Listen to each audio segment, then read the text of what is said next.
പണ്ടൊക്കെ ഗൾഫാർ വരുമ്പോൾ റേഡ വാച്ച് ഇങ്ങനെ കെട്ടി വരില്ല, നിങ്ങൾ കാണില്ലേ? ഇത് ഡ്യൂപ്ലിക്കേറ്റ് ആട്ടോ. ഡ്യൂപ്ലിക്കേറ്റ് എന്ന് പറഞ്ഞു കഴിഞ്ഞാൽ പക്ക ഡ്യൂപ്ലിക്കേറ്റ് ആണോ ചോദിച്ചാൽ പക്ക ഡ്യൂപ്ലിക്കേറ്റ് ആണ്. കാരണം വെച്ചാലേ 100 റിയാൽ, 120 റിയാൽ, 80 റിയാൽ, 25 റിയാൽ അങ്ങനെ തുടങ്ങി പല വരുന്നത്. അങ്ങനെ വാച്ചുകളൊക്കെ വാങ്ങി 10 റിയാലിൻ്റെ വാച്ചുകളുണ്ട്, 20 റിയാലിൻ്റെ വാച്ചുകളുണ്ട്, 5 റിയാലിൻ്റെ വാച്ചുകളുണ്ട്. അങ്ങനെ ചെറിയ ചെറിയ ഹോൾസെയിൽ കടയിൽ പോയിട്ടോ. അപ്പോൾ നമ്മൾ 6 പീസ് 5 പീസ് എടുത്തുകൊണ്ട് എന്താ ഹോൾസെയിൽ വരക്ക് കുറച്ചൊക്കെ കിട്ടും. എന്നാലും ചെറിയ മാറ്റം ഉണ്ടാവും, വലിയൊരു മാറ്റമൊന്നും ഉണ്ടാവില്ല. അങ്ങനെ ഏതായാലും നമ്മൾ ഏതായാലും ബാഗിന് പോയി. ഇത് ഏത് എടുത്താലും ബാഗ് 25 റിയാൽ 30 റിയാൽ കേട്ടോ. ഡസണ് 12 പീസോ അല്ലെങ്കിൽ 6 അങ്ങനെ എടുക്കണം. അങ്ങനെയാണ് ഇതിൻ്റെ കണക്ക്. അങ്ങനെ ദിൽഷ കുറേ വെറൈറ്റി ഒക്കെ തപ്പി ഉണ്ടാക്കുന്നുണ്ട്.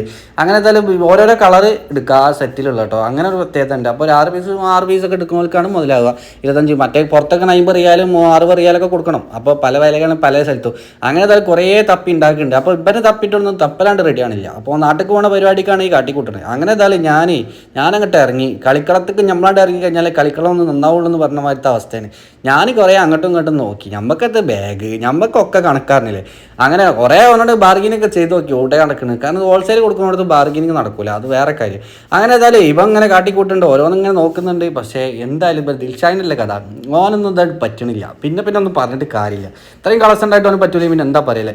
അങ്ങനെ ഏതായാലും പിന്നെ നമ്മൾ നേരെ പോലെ തിന്നാൻ എന്തെങ്കിലും പള്ളേക്ക് കയറ്റണമല്ലോ. ഇതിങ്ങനെ ബാഗും നോക്കി മറ്റും നോക്കിയും എല്ലാത്തിലും തട്ടി തിരിഞ്ഞ് നടന്നാൽ പോരല്ലോ. അങ്ങനെ ഏതായാലും നമ്മളെ ബീഫും പൂളിയും പറഞ്ഞു. ബീഫും പൂളെന്ന് പറഞ്ഞാൽ ഇവിടുത്തെ വേറെ റേഞ്ച് ആട്ടോ. സംഭവം അടിപൊളിയാണ്. നാട്ടിലത്തെ ഒരു ഫീലിംഗ് കിട്ടി ഇവിടുന്ന് തിന്നപ്പോൾ. ഇത്ര കാലമായിട്ട് ഇങ്ങനെ തിന്നിട്ട് ഇങ്ങനെ കിട്ടിയില്ല.